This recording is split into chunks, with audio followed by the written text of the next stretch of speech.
Welcome back to Read or Not to Read, chapters 41 through 50 of the Queens of the Night, book 2 of the Black Tulip Chronicles. Surprised I remembered all that in one go. Look at me go. I assume she's reading. Look at that. Look at there. That's how I feel about these chapters. With a lot of sound effects. That was a lot of sound effects. Sorry, it's just We were right. A lot had to happen in these chapters. We're very excited to talk about them. we had to restrain ourselves from talking about them the second she got here. I restrained her. I tied her up Yeah, and then let her talk for a minute. She told me to shut up. That's basically what happened. But Started talking theories and like, I need you to know you're wrong, but we can't talk about them until we get there. So now we're getting there. I feel like in light of the World Cup, we should read a sports book next. But I don't really want to read another romance right now. I'm not in the mindset or the brain capacity to read another romance. I want people to kill each other. Like, Do we need to read a murder mystery next? Like what? that would work. I don't Maybe mind. a self-help book. Self-help might be good. Maybe we should do that. It's the first book that's completely wrecked us. This book is good, but it's playing with our emotions. It's not even played with our emotions. And this is nothing to do with the book. This has to do with me personally. Hating unsure people. Like, stop. Look at your situation. Look at the fact. For an extremely logical person, this book will make you angry once you get to the later chapters because there's not a single ounce of logic happening. It's all emotions. And I know some people are like that. I am not one of them. I am not one of them. And so it's grinding my nerves. I think I just figured out why you like me.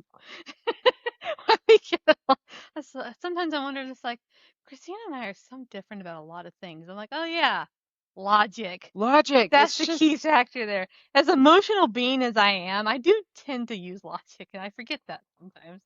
Thank you for the fun. Sometimes she does, except for when we went on a 3-mile hike and she complained the whole time that she thought her boyfriend wasn't ever going to propose. And meanwhile, I had already seen pictures of the ring. I'm like, yeah, oh no. I only don't use logic if it comes to my self-worth, because I suck. That's their problem. And that's what I'm saying. And that's why I can relate to this book, and it sucks. We've come very far with Kayla in the last 5 years. She's a work in progress. But I also know that meanwhile, sometimes my logic logic's me out of experience.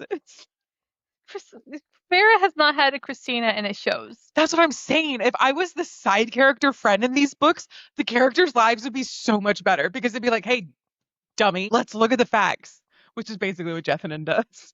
Jethinen saved these next 10 chapters.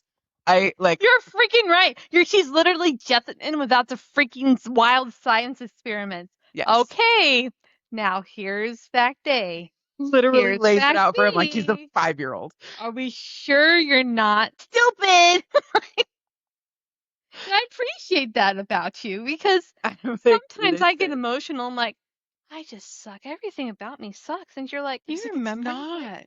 Like it's like knowing math, being emotional about 1 + 1 = 2. Well, I don't know. I personally know number 2, and I really just don't think that 1 and 1 could equal 2. Like there's nothing to think about it. It simply is the answer. Okay, sorry. Chapter 41, everyone. Y'all ready for a wild ride? We haven't even talked about the book yet. Nope, that was the prelude. Okay, chapter 41. Different characters are written for different people, Christina. I know that. Vera's written for people like me. They're still... You fully admit that you're dumb sometimes. And I'm stubborn and hard-headed. We all have our faults. But she's stubborn and hard-headed about being dumb. And it's not a good combo. Like, yes, both of our faults. It's great. Both of them put together. It's just the worst. It's like we got combined as a person. Oh God, that's Lord Almighty. That's terrible. As common as we are. That's not good. It's so bad. That's not good. My. Yeah, don't roll your head around like that. It's probably not a good idea. No. It's okay. That's not the dizzy. That's me thinking about us combined as a person. Oh yeah, that'd be weird. We'd hate ourselves. We'd hate and love ourselves all in one turn. And we would never get a boyfriend because we have completely different taste in men. And we would never cuddle ever again. but we would want to, but we wouldn't be able to do it physically. Oh God. Okay. No, that requires way too much therapy, and I'm gonna stop thinking about that. I already need enough therapy. Can you imagine That would that be poor soul? that would be an That interesting probably human. exists out there. And let's just say there's a reason this is a duo and there's not another person in this group. It's already enough trauma between the two of us. We have enough personalities for a whole gang. We're our own sorority. Okay, chapter 41. We still haven't talked about the book. Chapter 41. Vera and Icar have just had their little tiff, their little fight where Vera's trying to ward him away because she knows that if he stays close, she's going to confess her love. So they have the tulip.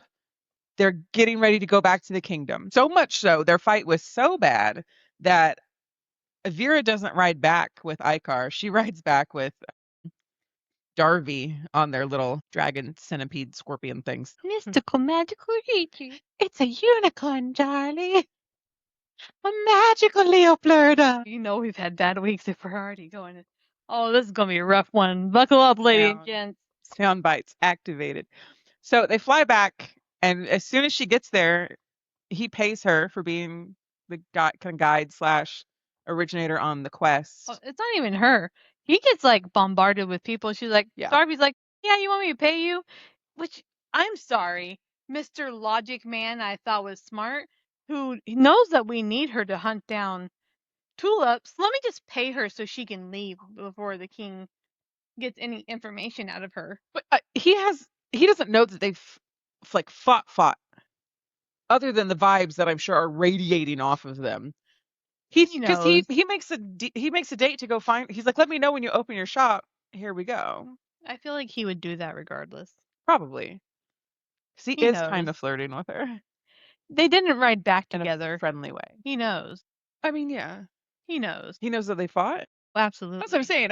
But they didn't tell him that. They don't know what they fought about. They just know they're grumpy. Irrelevant. He knows that she's going to run off at the second and protect the tulips. She has valuable information. Why would he pay her and not keep her around and like use that as leverage to get the information out? Regardless of how morally corrupt that is. Regardless. Why would you? Because he's a good person. Irrelevant. And he expects her to be a good person. In this world, that's silly. That's silly. Vera is being extraordinarily selfish right now and stupid at the same time. I'm sorry. I thought Darby was so smart, and we did this, and then just for her to go, runs off into the wilderness. So Darby pays her, and she basically runs away. She's like, I don't want to talk to Icar. I don't want to do any of this. I want to go throw a little hissy fit. And she goes to the tulip place because she has decided that she needs to get her bracelet back on for the betterment of the tulip. ASAP. Yes. Gotta do it. Her magic is horny. So you're not wrong. So she needs to put her bracelet on. Because we can't trust our magic or our goddess or anyone. Literally, all of the information is in front of her face, and she's refusing to look at it. Mm-hmm. And it's irritating me so much. It's going to come to bite us. So much. Soon. And it's not even irritating me to the point that when she does figure it out, it irritates me that she figured it out because she didn't learn any new information. She didn't even wow. She just said, I guess I'll choose to see it now. I guess I'll look at it. I'll just look at every single fact that's ever been given to me. So she goes to the tulip people. Tatiana. She says, I have to speak with Tatiana, please. And so she goes and talks with her. Tatiana kind of reprimands her for talking to a king. And she's like, well, I told you. And literally nothing she said was true, which we will talk about later, that it just pointed out again that Tatiana is a bad person. And she just goes whoop over her head, completely over her head. So she says, fine, I'll take you back as a tulip. I'll get you a bracelet, but it might take a little while for the bracelet maker to make them, which makes me think she's getting them directly from what's his face. I don't know about that. Somebody's making these dark tulip things. I don't think so. I hadn't thought about who's making them, but I don't think it's him. Well, I guess it can't really. Can it be him? Because they know he's creepy. Mm-hmm. And if it was him, she'd recognize him. Because when Rena didn't get her thing. She's like, no, don't go work for him. They made it sound like they knew who made the bracelets. Okay, maybe never mind. Bad theory. Never mind. Okay. So she says, I'll make you a bracelet, but it's gonna take a hot minute. Okay, it's gonna give me a couple weeks. We'll make the bracelet. I Everything would will be also cool like and to chill. keep into effect that this is very, very powerful magic, and magic is dying, Mm-hmm. and that's probably why it takes really, really long time. That's valid too. And another thing to note is Tatiana has told the other tulips to go into hiding. Because she knows they're being hunted. Well, they know they're being hunted. They do know they're being hunted. The only, but Well, there's she told Rena, and Rena probably told everybody though. Who? Rena? That's her name, isn't it? Who The told roommate? Rena? Yeah, who told Rena what? Ivy. Didn't she tell her while they were, I'm sure, at the meeting? Like, They hey, they already know they're being hunted. even prior to her meeting her there? Yeah, because they know Okay. about the list that Tatiana sold and is claiming to have nothing to do with. So they've known since the beginning of the first book that they're being hunted. Did they was Tatiana's name, did they ever confirm whose name was missing? No, I think Tatiana's name might have been on the list. no, it wasn't. It wasn't? No. I don't think they have confirmed. So did we ever go through a list of who all the names of the tulips are? We've never seen the list. We only remember what Icar and Darby and Ross could remember from the list, but it wasn't everybody on the list. And we don't even know if it's accurate. Correct, because they couldn't get some of the names right. I think there might be a twist there, but this is all theory. We don't know. Yeah, this is theories. So yeah, she goes and gets the bracelet and blah blah blah. Blah blah blah. And then is that the end of that chapter? Yeah. And then so Tatiana has told the other tulips to go into hiding to stay away. Now, not to mention that I refuse to believe that Tatiana is a good person. If she is, I'll fight you. She can't possibly be a good person. And Vera tells her, here's what's going on. I met the king. I really like the king. The king has a tulip and he's looking for a person tulip. So let me just tell the bad person every single step in the plan. And now she knows everything that's going on. And another reason why we know Tatiana is a bad person is because Tatiana tells her to go hide at Mama Tina's house. And where does the bad guy show up? Kayla, how did he know she was there?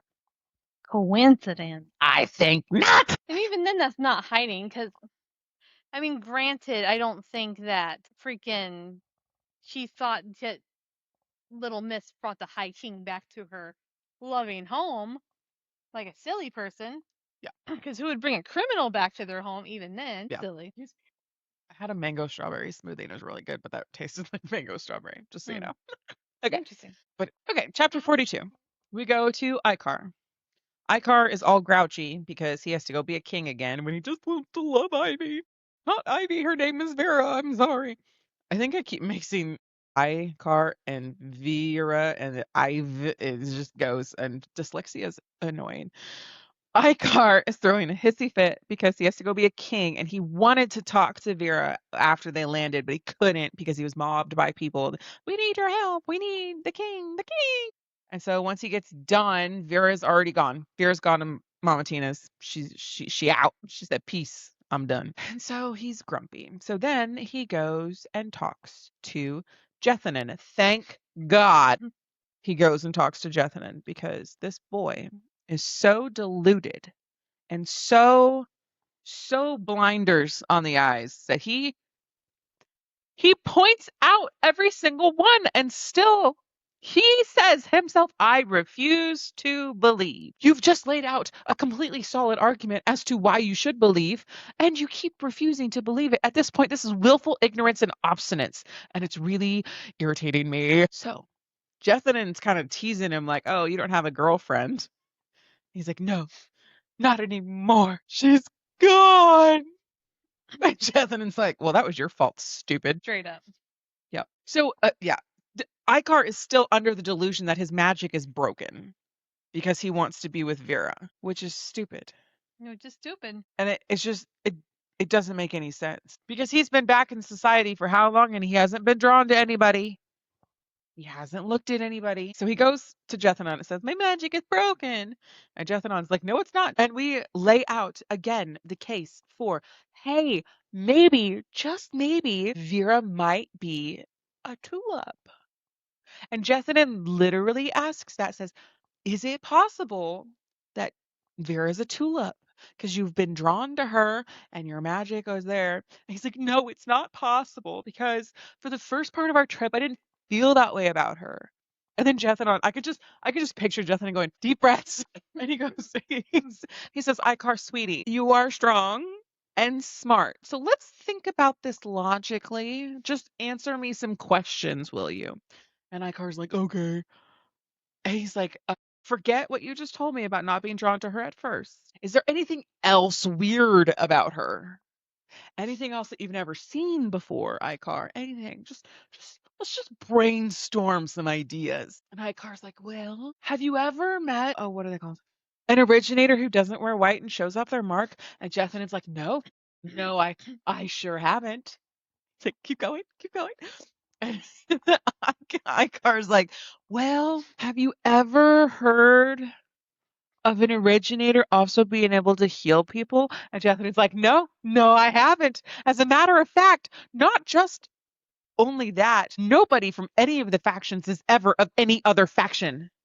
How do we not know this? You are the king of the kingdom with a set of magic laws. How do you not? How do you not know that? How do you not know that, Taylor? How do you not know that? And he goes, interesting. No, never heard of that. Nope, that's not a thing. He's like, what about her? Jethinen's trying to probe. What about her magic? Is it like yellowy or is it like just straight white? And then Genius Boy goes, oh, it's white. I do remember you saying something about that. So this is worse. I wish he just said I forgot. And Jethinen had to remind him. The fact that he remembers on his own makes me even more mad. That means that the information was there. You just weren't using your brain. So then we're finally convinced that Vera is a tulip. Thank God. And then he gets mad. Rightfully so. He gets mad because while she was kind of mad when she found out that he was the king, he never technically lied to her. She straight up lied to him. Straight up lied to him after he told her the plan. Straight up lied to him the whole time. And the worst part is, she straight up lied to him to the point where she knew he was about to sacrifice himself to Lucentia and still didn't say a word, not a word. So he knows that she was willing to let him die for no other reason that she was scared that in the vague, maybe sometime future, some other person might come after the tulips. I'd be a little perturbed too. He has every right to be mad at her because she's being stupid. So is he. But she's been stupider for long because she's known this whole time what he was looking for. Yeah. So that's that. And Jethinen's like, hey, quit being stupid, my boy. Go find your tulip. And then Jethinen kind of talks him down. He's like, you remember, we have to forgive. Love is better to forgive. And this is kind of a point that irritates me as well. And it happens a lot in books. Why is it always the dude that has to accept the girl's problems and being stupid? And he's the one that has to forgive. And he's the one that has to be the bigger man. Like, she should have to, too. She hasn't had to do any accounting of her stupidity. The only reason I can give you, because I feel like it's because a girl wrote the book. The girl wrote the book, and usually I feel like not all the time, not all men, but usually in real life it's women. And so whenever women read this book written by a woman, they want to see the roles reversed for one. Probably. Oh, that's not what I wrote down. You're correct. When a girl is wrong in my book, she gets told she's wrong and she has to apologize. Everyone should be held. Everybody should be held accountable for their stupid things. And I am for equality, even in asking for forgiveness. You can't believe in equality without being equal on it. So it kind of irks me a little bit that it always seems like the guy is the one that I'm so sorry for what I did. Just anything you did wrong, it's okay. It's not okay. It's not. She was gonna watch you die without a qualm. We're just supposed to forget about that. I'm hoping this was just a hope, like, go get her, and hopefully this is going to be an apologetic scene. That's what I'm hoping this is going to turn into, and she does take accountability. Because you're right. She did mess up more than he did. Yeah. Yep. So Jethinen says, look, buddy, in order to save literally everybody in the world, you're going to have to bite the bullet and go get her. Like, sorry. I think that's more his point than just forgive her. Like, No, she didn't Yeah. do anything wrong. Like, I think it's more of a, sir, we're all about to die. Yeah. Please. Please. Yeah. Jeth's not saying just straight up forgive her. He's like, go work it out. Because that's what he says. He says, you're going to have to go talk to her. Like, Yeah. go I would like to point, because figure there's it a out. very big difference between, it wasn't that bad, dude, and like, just get over it. Like, there's a difference between the two Yeah. of those. Yeah. There's a difference. I Yeah. feel like we need to clarify that. Yeah. 'Cause that's not Jeff. Don't do Jeff like that. And then he has a dream. You talked about this last week about the mating bond thing. They I bring it. told you. They bring it back up. I told you. I have a I- feeling we're gonna figure out what that is at some point in the next 10 chapters. Finally. I've been waiting for that one. Been waiting for it to come back around, I had faith in you that wasn't going to be a plot hole. or just a plot. It wouldn't have been a hole, really. It It kind would of have would just have been been. a vague forgetting of the thing that was mentioned. I consider that a hole. Okay. Why? What was the whole point of it? They could have just made them almost fall across the bridge. It would have just been. I mean, it served its purpose to get them through the forest. It didn't. They literally just talked about how it was pointless. It served no point in the plot at that point. Yes, it did. It brought him back to her when she was in the Shifter King's palace. That's how he found her. For like 2 seconds. It was like 2 seconds in the book so far. Well, yeah. A relevant plot. It was a subplot, not a long plot. You understand what I'm saying, though. I know it had to be more. So Icar has a little dream, and he almost kisses her, or does kiss her in the dream, and he wakes up and their little mate bond thing is glowing. It's like those little pillows that you can hug, and it hugs on the other one, it starts to glow. It's adorable. Okay. And he's all mad that he wakes up and she's not there. And he's like, ugh, fine. Let's go find my tulip. And he thinks to himself, where would she have gone?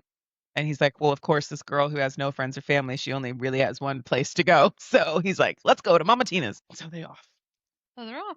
And then chapter 43 is Icar again. He has made it to Mama Tina's with Darby and Ross and a couple other soldiers. I don't know why he brought like a battalion to go get her. Maybe for protection on the way back in case someone goes, no, tulip kind of thing. I don't know. But well, no. They got attacked by Gloam soldiers. Why wouldn't he bring a battalion? They're after her. And he knows it. That's true. Also, I don't know if this is particularly relevant, but he has drank more of his little seltzer thing to change the way he looks. I think it's just so he doesn't get mauled in there. Probably. And probably so Mama Tina. Yeah, well, yeah, Mama Tina would only recognize him as the thing, but the thing. Anywho, he's gone back to looking the way that he looked when they met. So Mama Tina's like, "Oh, you're here! I'm so excited to see you." Mama Tina is so excited. She's like, "Oh my gosh, it's happening! It's happening!" She's so excited, so excited, like to the point where when Icar knocks on the door, she goes, "Is Vera with you?" And he's like, "Oh, is she not here?" Tina's like, "Oh no, she went shopping." And she's like, "Okay." And then what does he say? I'm not sure what Oh, Tina like drags him into the house. Tina tells him she's at the market with Rena, and he's like, "Okay," and he like turns to go get her, and Tina's like, "No, come on in, come here, we got to talk." And she sits him down and says, "What are your intentions with my niece?" Wink, wink, like fully wanting his intentions to be his intentions. And so he talks, and they talk for a little bit, and then he just basically blurts out everything. He kind of asks her, like, "Do you know what Vera is?" And she's like, it's not my business. It's not my stuff to tell." He goes, "Well, let me tell you," which is kind of dangerous on his part, but I guess assuming that she trusts her aunt is fine. So he goes, "Yeah, she's a tulip, ain't she?" And she goes, "She is." And she's like, "And what do you plan to do with her?" And he goes, "I would like to marry her, please. Check, please." And she goes, "Oh, delightful. We can have it here. I'll set up a party. It's going to be fabulous." And yeah, so then he goes, "One more thing. I'm the High King of all the universe." And she's like, she just starts busting up laughing. And Icar's like, "You okay?" They didn't really think that was funny. And she's like, "Oh no, just I know Vera, and I'm sure she didn't take that well." And Icar goes, "Nope, she sure didn't. So can I go talk to her? Because we really have stuff to talk about." Yeah, and then she does also bring up the bracelets too, and it goes, "Bracelet, right?" Which another thing, it's not like he didn't see that happen, and it's not like he did like he had the pieces together. He wasn't lacking any knowledge. He just refused to put the pieces together because he said himself, "Wow, that bracelet looks like the shackles that I have on. That literally takes away your magic." And he saw it fall off, and then his magic reacted to the falling off of the magically restraining thing. Like, it would even be better if he hadn't said, "Oh, that kind of looks like my shackles." Mm-hmm. And he just didn't put two and two together. Mm-hmm. But he had two and two right there, and he refused to put them together. It's not like he was missing a two. He had both of them, and he couldn't make it to four. And it's just irritating. I'm glad Jethinen yelled at him and said, "You're a smart dude. Figure it out." Because that's what I've been saying this whole time. And then she shoos him out the door to go find Vera and says, "Oh, by the way, I would like grandchildren as fast as you could possibly get them. Thank you." As she should. Should. 100% her role in this place. As so many people do. Of course, he's the king and he does need a heir. So, That's going to be like the most spoiled child ever. right. Or the dumbest, well, one or the other. Hopefully, Jethinen will be there and he'll teach him some logic skills. Chapter 44. Vera. Vera is wandering around the market, having a la-di-da time with Rena. She had the same smexy dream that Icar had, like the exact same one, like they're having the same dream. They're in each other's dreams. Suspicious. Don't be suspicious. Don't be suspicious. Don't be suspicious. Don't be suspicious. So Vera is out and about buying things for her little shop. They're having a lovely time. And then Icar's there, just like staring at her in the distance, big eyes. And she goes, "Mm, run away!" Literally a freaking Literally runs. like a deer, like Yeah. Yeah. So she's running through the market, run, run, run, run, run. And Icar's chasing after her. And he's like, "Stop, Vera!" And then Vera tries to jump over a ravine and falls into the ravine. So Icar catches up with her and pins her to the ground and says, "Stop being stupid. You stupid, stupid person." she tries to be sassy, like and divert, like, "Oh, you need an Yeah. originator, She's like, right? "Hey, do you need I somebody didn't else?" run away because I know you know what I am now. Yeah. I'm not suspicious. Don't be suspicious. Don't be suspicious. Mm-mm. Don't be suspicious. Don't be suspicious." And then he says, "You forgot to tell me something." And this idiot thinks, "Oh, the name's on the list." He goes, "No, that you're a tulip. Duh." And he's like, "If you had just trusted me, all of this could be over by now." And she goes, "No." And she again keeps saying, "Don't trust the kings. Don't trust the kings. Because that one person told me to that one time, who I myself have suspicions about, but we're still going to trust her absolutely and be stupid." And then, thank God, literally the relief I felt when he got shot with the arrow so we could have actual real life problems instead of our brains being stupid. It was like a flood of endorphins. It was the best thing in the world when you hear that thump and he gets zapped with the arrow. I was like, thank you for presenting a real problem for them to have instead of their stupid brains. Because their brains are just, I was over it. I was over the angst and the will she, won't she? He loves me not. Oh, he's bad. Oh, he's not bad, but he's kind of cute. He's a murderer, but he's cute. It's just and then he got shot. Yes. And stabbed. What? Was that not your reaction? I wasn't prepared. I wasn't prepared for that reaction. Oh. You got me on that one. How'd you react? Good Lord, woman. What? Did I shock you with my joy at him being stabbed? You did. They needed a real problem. They were running. There's so many other problems we could have had. No, Yes, they man got killed. He's not dead. Irrelevant. They are the problems. So killing him would remove a problem. I needed some sort of resolution. I couldn't take it anymore. I I couldn't will take say it. it very much hurried up the plot point. It was great. Great inciting incident. Beautiful. Cherries on top. Icar gets shot with bow and arrow because the gloomy people are coming to go get them. Huzzah! Why does he need extra soldiers, he say? Well, he made it sound like he was just going to go get Vera and then he brings soldiers with him. But Anywho. anyhow. And then she panics. Like, oh no! And then she freaks out and does the whole, Nip just got shot. Oh, I don't want him to die, but I'm okay if he kind of dies. But I don't care if everybody dies. As long as I can make stupid life decisions, it's great. And she does. Okay, listen. They fight. They're fighting the demon people. And she's like, why are you here? He goes, I'm coming for you. I want you, my pretty, pretty princess. Come live with me in my dark, shadowy castle, and we shall be beloved and friends, and it will be wonderful. You will like my pretty, glittery, dark palace. But alas, this is not Akatar, and we're not going to the night court to fall in love with the big Batman. This is the bad Shadow Man, not a Shadow Daddy. Bad Shadow Man. But she tries to panic heal him, essentially. So she does, I don't know, the one thing that you are not supposed to do when someone gets stabbed. She pulls the sword back out. She's able to magically heal him, though, immediately. I know, but she's the one person that can get away with him. If she wasn't going to be ripped away from him immediately. You know, she's not, though. You know what irritates here? Okay, so the sword gets pulled out. He's bleeding profusely. She goes, Healy magic. And so Darby's there. And then the Night King dude takes her away. Now, not only is Darby there, you know who else is there? Renna. I don't think she's there. She could have been. She could have been, but she isn't. They're not that far away. Do you know how quickly this man's gonna bleed out?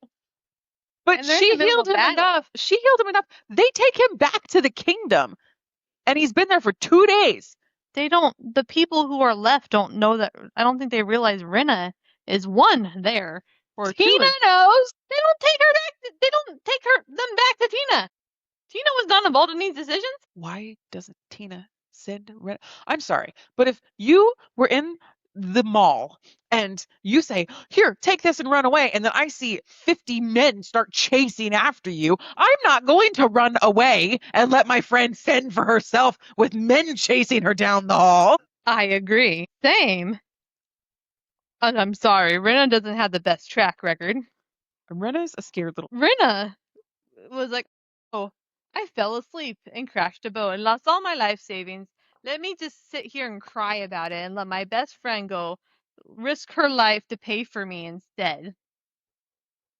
Twice! Yeah. Twice! I think Renna might be bad. I don't know about bad, but she ain't great. She's very damsel energy. Yeah. Very damsel energy. Big time. But I mean, Renna was there. Renna could have, even if she didn't do anything, she could have given power to Darby. Darby could have healed him because they take him back to the palace. Wrong. But the problem is either A, Renna didn't know, and it's in because here's the thing. I almost called her Ivy too. Vera's the only one who has any sort of rebellious thoughts about doing anything. So if she is even fighting against Tatiana's freaking no, kings are bad. You gotta imagine the other ones are even worse. Renna doesn't know that Icar's the king. Icar looks like the criminal that Vera brought to Mama Tina's house, and they both instantly said, you love him. You're literally going to watch your best friend's love of his life bleed out on the floor? So she listened to Vera and went back to Mama Tina. Well, that was dumb. Agreed. But Mama Tina and Vera have no access to King Icar because all the people who are with Icar took him back to the palace. And none of the Tulip agreed. But the problem is, this is not going to happen. Now, should Renna have followed? Should freaking Dum who knows Mama Tina, who knows send Renna? Yes. But the other problem with that is Renna's 100% just going to get decapitated if she shows up too. Well, and Vera was awake enough to see that Darby was coming. Why didn't she yell to Darby, get Renna, or something? She's probably scared of Renna. Also, logic doesn't work like that too. It's like, oh God, panic doesn't always work. Well, don't panic. There's been so many life and death situations in this book alone that we could, I don't know, stop panicking and think. Like, I agree with you, because I also thought, oh man, too bad Renna didn't freaking follow. Any of these tulips could heal the king right now. Yeah. Any single one of them. But everyone that's, like, awake right now. Not to mention, Why did they bring him back to the palace when they are in Elfland? Why didn't they use the elf magic healy things? That's also a really good question. Why did they take him back to the palace? Because the elves are the best healers they have with their little potions. That's true. Because they could have just kept pouring that on until. Yeah. That's a good question. Tina's rolling in dough. Like, she could have bought anything. It's not Icar could have paid for anything. But that's a plot hole. That is a plot hole. That's a plot hole.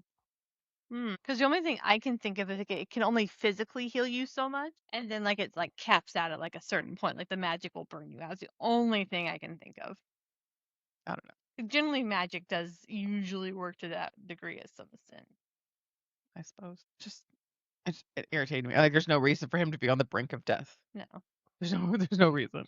There's no reason. She literally healed him in 2 seconds by a magical power claw that paralyzes you and ripped his leg open. And she healed him in just fine. Or maybe with all the magic gone, maybe the Fey potions are completely gone too. She didn't heal him with a Fey potion. She healed him. Right now. Because originators can't even pull magic. So if originators can't even pull magic, who's pulling magic to make Fey potions? They can pull magic because barely. But they still can pull some. And I'm sure that's the same thing as healing. It's probably the same level. But they would have already had some stuff made. You just dumped it all on him. It just dies faster. This is the king. It dies faster too. I think you're forgetting the magic's dying. Hers isn't. The tulips are not. But the tulips are. I know, but so many Rena's not there. Rena's not there. She should have been. It makes no sense that she would not have coward. Get better friends. Anywho, chapter 45. We don't choose our blood family, okay? You what? We don't choose our blood family. Magic blood family. They're not blood. They're random magic people. blood. Okay. Just know, if anybody starts chasing you, I'm not going to say, okay, bye. You have fun. I hope you make it. You can rest secure in that. Just so you know. Imagine that. I can't imagine. Now, maybe me sitting in shock and going like, what's going on? What did you do? Wait. Okay, I guess I'm killing them, but who is that? But she knows who it is. Yeah. She knows Icar. Do you want to be part of the podcast? Is that what you wanted? You wouldn't let bad men chase me either, would you? No, you would bite their little faces off. Yes, you would. You would too. You would bite their faces so hard. Okay, go away. Get down. Get in here. Chapter 45. We go to Vera. Vera is in a magical ice land. It's not really ice. It's the land of shadows. And so she feels really cold because her magic is cold and there's nothing there to warm it up. What? No magic hot man there, huh? Yep. Nope. No. Well, kind of. Swear to God. She's tied up. She's like, where am I? So she's with Renton. Renton has abducted her and brought her to the Lucent Mountains, where him and his gang have been for a long time. Because Renton, in case you didn't remember who Renton was the original king's twin brother who made the good king made the deal with Lucentia and the bad king Renton made the deal with Gloam. And so he's been alive this whole time. And they were locked out of the kingdom by a very strong wall of Lucent magic that has slowly been crumbling and failing for the past 200 years. And he now is able to cross the border and come into the actual kingdom. And since that has been happening, he has been gathering people to his side to fight Icar that's the fight is kind of like a later resort. He wants to get a tulip to get rid of Lucentia. And then Gloam will just take over. So Gloam's going to take over, but I think you're almost there. Gloam, he is going to do that first. So there is no one with Lucent to fight them, but there's still going to be people like Darby and Ross who are going to physically fight them. Physically fight, yes. But the magic will be gone. The army is for them. Yeah. Which they really don't need a whole lot. They're kind of doing overkill at this point. Well, because the people that are using magic, if they pull too much or try and pull too much, they die. So there won't be any magic. Right. They're just going to be regular people. Well, there won't be any to pull, so if they try and pull, they'll probably die. I don't even think they'll be able to pretend to pull. To try and pull. I think they'll just fart. Like there will be nothing. Yeah. or if they try and use too much. I don't know. There's something about if they use too much of it, they die. I So don't- if they get rid of their reserves or whatever they have in them, then they'll die. I think they're going to kill the magic. I don't think there will be light magic to even pull. I think it's going to go from existence, and if it's Right. from, and if you erase it from existence, you can't even pretend to pull it. Some of the people's life source is tied to the magic. Like if it goes away, they die. I guess we find out. Yeah, I think I could Because be it wrong. sounds like everyone used to have it, Yeah. and now the people who just don't have as strong a connection just don't have access to it. I think that nobody's going to die just from straight lack of it. I think they just become like you and I, like we just don't have magic. They become muggles. Yeah, they become muggles, You're a muggle, Harry. and so they just die from normal people things. And then, okay, so while he's telling her all this crap, she's looking at his eyes, which apparently are the same shade as Icar's, and she's like, "Oh, you're kind of pretty." And she starts listening to him because he's pretty. Listen, as someone who directly correlates your, like, okay, if you're a 5, but you're funny and you're a good person and you're great, you physically become more attractive. If you can make it all the way up to a 9 or 10, even if you started out physically as a 5, if you are a good person, you become more attractive in my brain. And vice versa. Even if you're a 10, hot model, like the best of the best, 0. Henry Cavill, Jason, what his name is, Dean, like you could be that sexy and be a jerk and you will physically get less good looking to me. You can be a 0. You could like straight up 0. Like I'd rather die than touch you. yeah, like 100%. ugh. And it's like as someone is my brain works like your brain works like that too. I'm like I don't understand. I cannot comprehend. Oh, he's pretty. I'll do anything for him. When he's literally trying to kill everybody. Mhm. Like, I will give her this. I think part of what's happening is he's technically the same bloodline. That's the only yeah, he's benefit like his I'll great give her great that. great great great great great great great great great uncle. Yeah, and I think it's part of it's the magic. I'm gonna give her that. Oh, because he's a king. Yeah, Okay. that's the only thing But I'm going to give still. her. It's the bridging magic, is what I think is, which makes it everything. I hate this. I understand the trope. I get it. I don't even know if it's a trope. I get the storyline. The fated mate Yeah. type thing. 'Cause Yeah. if it were me, I would hate it. 'Cause sure, yeah, yay, special bond. I love you so much. But do I actually love you, or does the universe just say I love you? It's very interesting. Very interesting thing. Anywho, irrelevant. Yeah. So he's showing her around. He says he found other tulips. She's on the struggle bus and gets put locked in a room. And She's then- also covered in blood because she was over Icar trying to revive him. And so she's freaking out. And he says he has another tulip here. Mhm. And she's like, "Oh no." And he says he only has one here with him. Mhm. And it just so happens to be Tatiana. Interesting. Very, very interesting. Not these next couple chapters are going to get mushed together because it's all Vera and it's just kind of a timeline of what's happening. So she has another dream. She's dreaming of Icar. Icar's dreaming of her, and she's like, "Oh no, you're dying." And I feel like we should pause real quick here. I'm going to give a little bit more clarity. okay, We get locked into the dungeon. She goes into a deep despair because she's like, "Oh my god, the love of my life just died. I'm going to go to sleep because there's nothing else better in the world than me going to sleep." And then we have this dream here, and I feel like this is important. I want to try to keep a timeline somewhat together with what's actually happening. I feel it's somewhat important. Okay, you may continue where you're going with the dream. oh, she has the dream. That's pretty much it. And she says, "Stay with me in my dream," and he says, "Always." Okay, Snape, calm down. Only Harry Potter people will understand that reference. But yeah, they're I talking. feel like this dream is slightly important.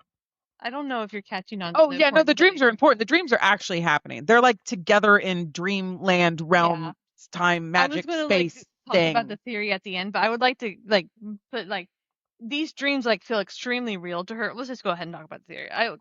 Let's just go ahead and talk about this because I feel like this is important, and we're just going to end up skipping over it. I think this is the mate bond. Yeah. I think that this is their first time being this far apart, and this mate bond magically connects them over long distances via dream. Yeah. That's what I think is happening. Because when she wakes up, her little wrist thing is glowing, like he was right there. Yeah. And Icar points out that that's how he found her was when he got closer to her, his wrist thing started glowing more. That's how he found her when she was with a shifter king Yeah. with her weird dress on. I think the farther they get away from each other, the stronger the little bond works. Yeah.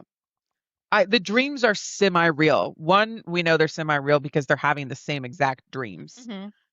Two, their little light bondy thing glows. Yeah. And I would just like to point yeah. that out. I think that's going to be very, very important for the next few chapters here. Yeah. Well, next week's chapters, I feel.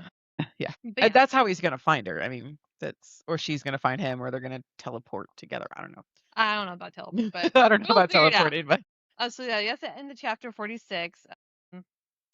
Sorry, 45. Yep. 46. She wakes up, still very, very, very, very sad. Mhm. Understandable. She finds out it's Tatiana. Tatiana's here.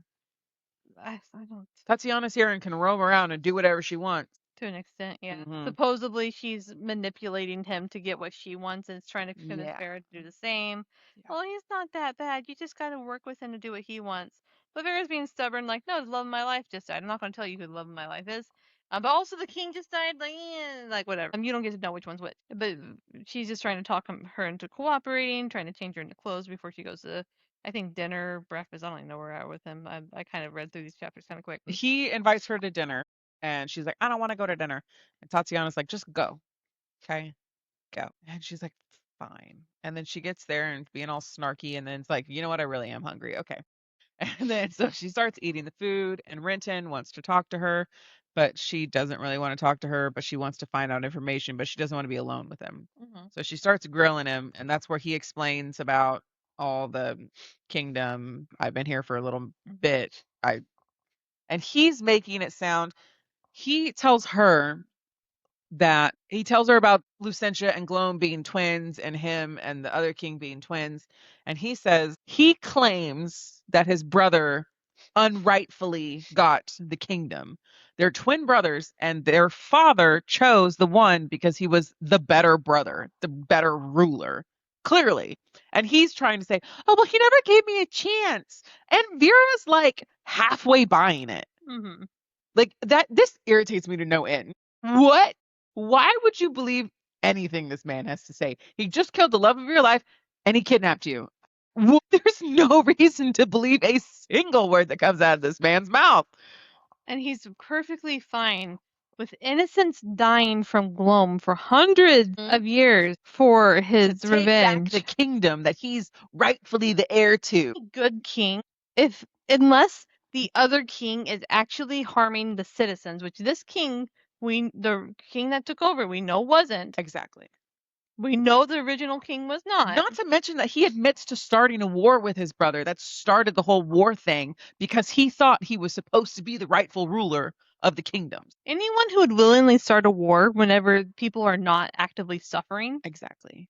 You can't both be kings. Because if he was that good of a ruler, yeah, that's not how this would work. No, and you're literally on the devil's side. It's stupid that she's buying anything that he says. And he says in here, she's like, I can only bond with a such and such a king. And he's like, yes, we can bond together. And she's like, no, we're not powerful enough. We've always been told we're not powerful enough to bond with a king. And he goes, you've been told that all your life, and it is a lie. Who's the one that's been telling you that? But we still trust her. I think she's working with King Waylon, or whatever his name is. The Low King. That's who I think. I think he put Tatiana in place as someone to keep them submissive, is what I think, now that I'm thinking about it. She's working with the Gloam guy. She might also be working with him, but Waylon's also working with the Gloam guy. Yeah. Yeah. But I think he mostly works for Waylon because he's trying to keep both. I think Tatiana works for Waylon. Why? Because Tatiana, I don't think works for Gloam. I'm coming up with this theory as we talk. It just clicked. Because Waylon Low King wants to be the High King himself. Yeah. He knows about the tulips. He knows enough. He knows Renton. Mm-hmm. Very personally, it sounds like, honestly. Enough for him to hire him. Yeah. And know that he knows all this. He hired him as a mercenary to go hunt the tulips. He knows enough. There's no way that he might not know. But whoever hired Tatiana is trying to keep the tulips from knowing their full potential. This guy doesn't want them to know that because he would have married a tulip sooner and killed Lucent sooner if he could have. Someone's been hiding them from them, too. He needs Vera. You think he needs Vera specifically? Vera's the only one strong enough to merge. But he could have found out sooner if they didn't freaking cuff him the whole time. Well, Renton just came back on the scene. They've been wearing the wristbands for a long time. I thought he's been over for the last 100 years or so, since they've been killing tulips. Well, it says he's been around for about 300 years, or 300 plus years. I'm getting very confused on the timeline, too, because they're now saying that it's freaking Icar's grandfather that did this. They've literally been saying it's his grandson right now. It's not, he's not, it's a grandfather, not his direct grandfather. Not dad, grandpa. It's Their terminology grandfather down the line. Yeah, they've said that a couple times, but it's not grandpa. And the years are throwing me off too. Well, I mean, because they're also it could be his direct grandpa, but if he was like part Fae or something. That I didn't think about that. I mean, because you think about it, my grandma's 96, so one above that could be 200 years. Yeah, but because yeah, I gotta find it now.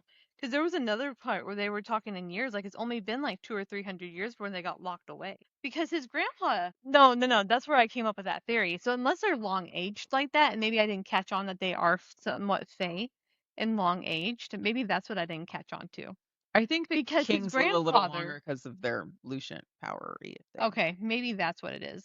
Because he said he keeps saying his grandfather, specifically his grandfather, married a tulip.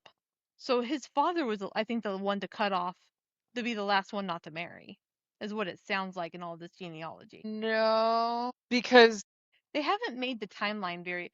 The way that the genealogy is phrased does not make it very clear sometimes. Yeah, because sometimes it's one of my grandfathers, like my forefathers, like it's like that, but they're saying grandfather isn't like the next one. But they say something about the Gloam guy says something about Icar's dad making Lucentia think, hey, maybe they're not as bad as they used to be, and then choosing Icar to be a tulip king. Okay, maybe that's what confused me. Yeah, I was reading it kind of fast. I'm not gonna lie. I had to rush it because I thought I was going to have more time, and then I miscounted the chapters. I was like, oh, whoops! I don't know. Maybe I just confused myself. A lot happens in these 10 chapters. I mean, we're not even halfway. They have too many meds. Yeah. My bad. Okay. Anyways. Anywho, yeah, he's telling her. So he is trying.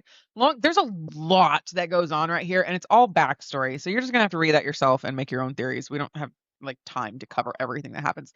Long story short, he's trying to convince her that if Gloam takes over, then everything will be fine, and people can use Gloam like they would use Lucent. And she's like, no, I know that's not true because I use Lucent magic and I know people need Lucent to live. But he's trying to make Gloam sound like a good thing, and she's like halfway kind of buying it, but then kind of not. So he's trying to convince her that everybody can use Gloam, and the ones that can't, we'll let them live. We'll figure out a way to make them live there. It's totally fine. And she's like, dude, my best friends are going to fight you because they're the best friends of the king. There's no way Darby and Ross and Icar are going to be okay with this. So like, this is not going to work. And he's trying to convince her to bridge with him because that's how they're going to. If she bridges with him, Lucent is gone. And everybody will be gloomy. So he's trying to convince her to bridge with him instead of Icar. That's pretty much that. You have to read it to know everything there's that's a going lot. On. Another thing, essentially, he's building the army there, but because he's pulling people through from the other world and building the army there, that's why Lucent is dying faster and faster, and people can no longer pull. I feel like that's very, very relevant too. In a second. Why are you such an aggressive lover? Hey, buddy. Yeah, so we get a show of all the animals. Rupee comes back because we did lose Rupee at the fight. Yeah, so he kind of takes her on a tour of the kingdom and says, look at all the pretty things that Gloam can make. And she's like halfway buying it. It really irritated me. I was like, dude, stop it. And then he shows her the monsters that she's literally been fighting for the last month. I don't think this is going to work out for her well either. No. Because she'll be like, because I don't know what happens to her magic when she destroys Lucent. She's not going to be able to pull anything. Her magic is Lucent magic. Like, she does, however, in the end, point out, listen, if you had got to me before Icar did, he very well could have convinced her. But now that she's been with Icar and knows the way her magic reacts to Icar, she's like, okay, that's real. And she has finally decided to trust her gut instinct and be like, no, you're bad. Icar's good. Finally, she listens to her intuition. I don't even know if she's decided he's bad so much as I don't care. You're not warm like Icar is like the terminology she's using. Like Kind of, yeah. that's love so much as you're bad because she fully believes that he'll like take care of her and love her and whatever eventually, which is stupid. Does she though? No, she like I think how this could have turned into a brace is darkly handsome man beside me. I see myself in his arms wearing like a dark gown. I never have to wear white again. Like Yeah, she pictures it, but not because she trusts him. not trust, but she believes that he would give her everything that he's promising.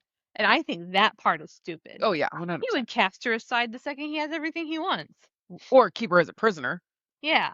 Yeah, no. She would be useless. Sorry, that's the point I was trying to put out. Anywho. Yeah. But okay, back to chapter 48. Freaking Nadiette. We talked to Nadiette. We're at Nadiette. And this hoe, it's just ridiculous. Yeah, so chapter 48, we're on Nadiette. They brought Icar back to the kingdom, and Nadiette and Darby have been trying to heal him. Nadiette's pulling as an originator, and Darby is being the healer and trying to heal him. It's not like working 100% because there's not enough magic that she can pull. I don't even to know if get it's him saying healed. it's not working 100% is correct. It's working enough to keep him alive. They're not getting him restored. Yeah, no, like they're keeping his essentially heart in a beating coma. basically. Yeah, he's not cognizant of anything that's going on. And so she's like, oh, no, he can't die. And then she talks to Waylon, and Waylon's like, oh, so sad. He's gonna die. He's being so bad, he's locked out of the room. The guards will not let a low king into the room because he's been acting so bad about Oh all yeah, of this. 100%. He's not even being sneaky. No. That's why I think that he's the one that really hired her. Where's Drade? Where is Drade? That's a great question. Where'd he go? But why is he not helping? Or just punching Waylon in the face because it would be fun. It would be fun. It would be so fun if we punched Waylon in the face. But Anywho. Waylon basically says, if he dies, no big deal. I'll be the king. And then that way we don't have to charge him for treason for not marrying you, Nadiette.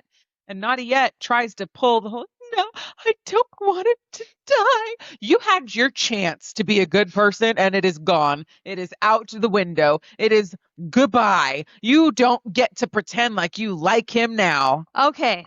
Here's where I had to tell her shut up. Here's where you're wrong, because you're pretending like she's trying to be a good person. I don't think this is about her trying to be a good person. So I don't think it's ever that how do I put this? You phrase it a very specific way, and now you're phrasing it a little bit different. But I think you're thinking that it's like, no, the king, he should still be the king. I don't think it's that. It's she wanted the perfect baby with a perfect king and the perfect little life. Yeah. That she pictured with him. She's not being good either yet. She's not doing anything beneficial. She's sad that she doesn't get the perfect husband, perfect kingdom, perfect life. No. This is still not her being good. I want to clarify that. No, I know, but that's the way they're trying to make it sound. Like they're trying to make it sound like she had feeling, like actual feelings for him. No, I don't feel like this reads that way at all. Shame heats my cheeks. She has shame. This is not reading as her being innocent. I don't want him to die. After she has shame. She is only doing this for her own selfish intentions, and it's very clearly written in this chapter. She only is doing this because she still wants the kingdom for herself, the way that she wants the kingdom for herself. She doesn't want it Waylon's way. She wants it her way. Right. But you're acting like she's trying to pretend to be a goody two shoes. She's no, she's trying to convince herself that she doesn't want him to die. Like he's trying to No, who cares what Waylon thinks?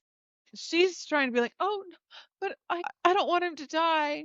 I've been trying to, usurp him for the past month and get another king in here, but I know he's gonna.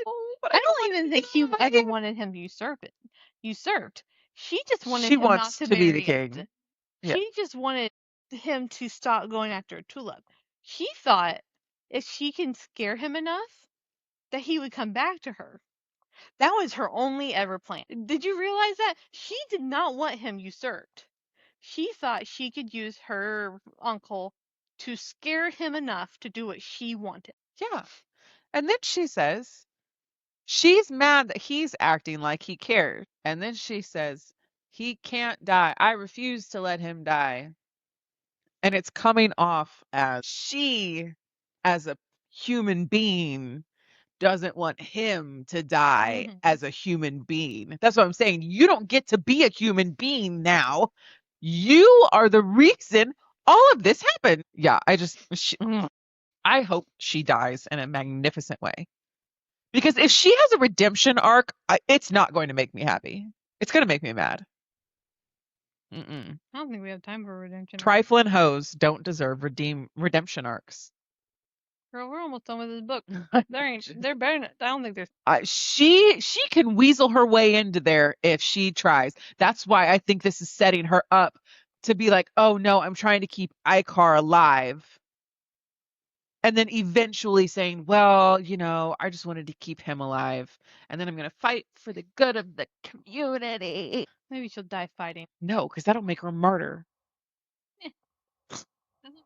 Yeah. That'll be okay. Anywho. Anywho, chapter 49. Vera has another dream. Back to the other stupid woman. Vera thinks that Icar's dead. And so she has this dream, and then her little wrist thing starts glowing. And she's like, well, it wouldn't glow if he was dead, would it? And Rupee's come back, by the way. Rupee's like, no, we're so excited. Vera has another dream. I think we just said this. Vera has another dream with Icar in it. Vera has decided she's just going to sleep for the rest of forever because that's the only time she can see Icar because she thinks Icar is dead.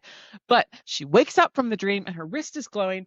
So she thinks, well, it wouldn't be glowing if he was like all the way dead. So we do a little Princess Bride. He's not quite dead yet. He's only mostly dead. It's not all true love. Yes, that's what we're doing right now. Okay. And then Vera goes and talks to Tatiana and says, listen, Icar in the dream says you have to try and get out of there. You have to try and leave. I'll come and get you, but you have to try and leave. So Icar is completely out. We know Icar's out. She thinks Icar's dead. So Icar, apparently in their little dream state, mate bondy thing, is somewhat cognizant of the dreams, at least. We don't know what else he knows because we haven't.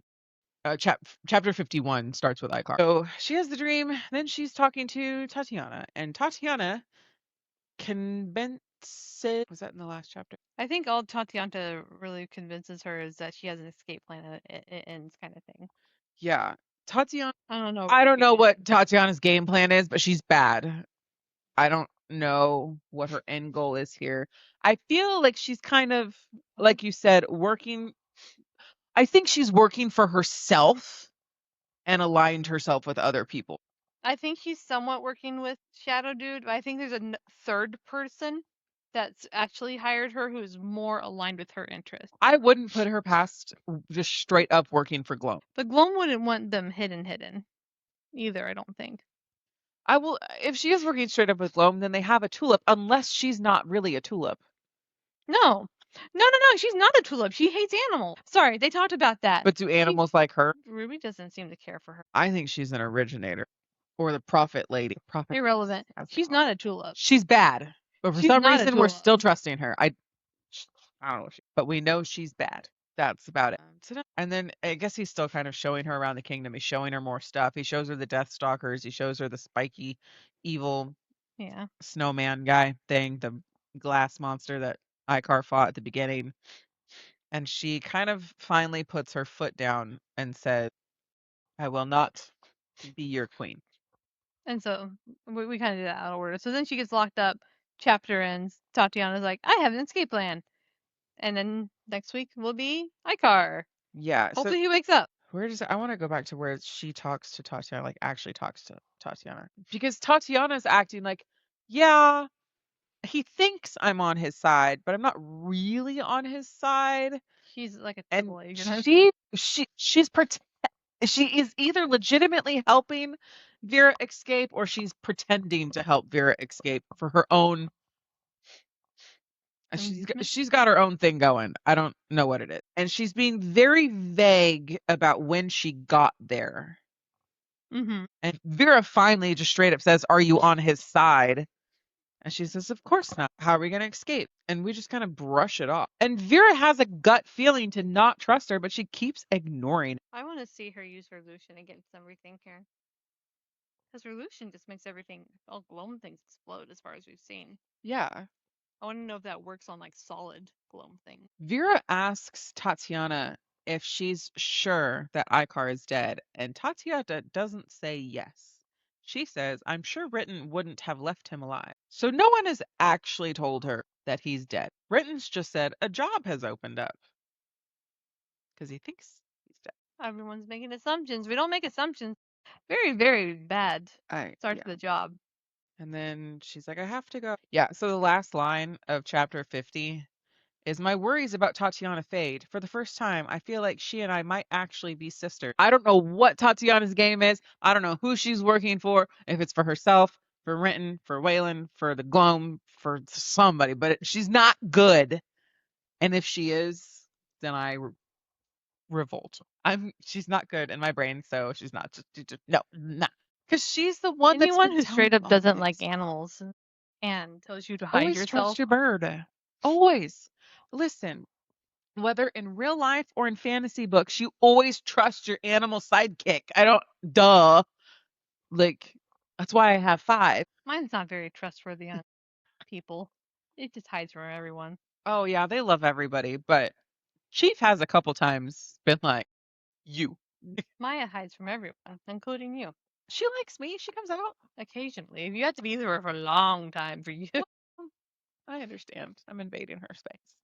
And she didn't consent to me invading her space. But yeah, no, sorry, off topic. But yeah, so that's where it ends. Tatiana is helping Vera escape. Icar is in a coma. Supposedly. Nadiette's being stupid. Rena has run away and like and that's pretty much where we leave it. So I'm assuming next week is going to be just as exciting with all the things happening all at once because let's see, it's chapter 51 through 60. And then there's only going to be one more week after that, is 60 through 69. So we need some resolution. It's my resolution and I need it now. Oh, Lord. Yeah. I don't know if I'm ready. I don't know if I'm ready for this. I'm ready in the sense that I want to know what happens, but I feel rushed. I feel rushed because we spent 40 chapters talking about our feelings when we could have had a little more action going on and putting things into place. Because the Gloam Masters could have started attacking and like. Oh, yeah. They could have started attacking a while ago. Like, we just built this other, like, completely other kingdom that we're really not going to get to know a whole lot about. Mm-hmm. We just know they're bad. So I feel like this would have been like a much better comparison. Like if this would have been like while she was falling in love with him, that she had to go like almost had to choose between them at the same time, and then she went Icar at the end, kind of thing, maybe. Yeah. I feel like we brought the actual bad guy in a little too late. Mm-hmm. But it's okay. Like, we know Gloam is the bad guy. Yeah. I don't know. Anyway, next week on To Read or Not to Read, chapters 51 through 60, The Black Tulip Chronicles, The Queen of the Night. Thank you. Bye.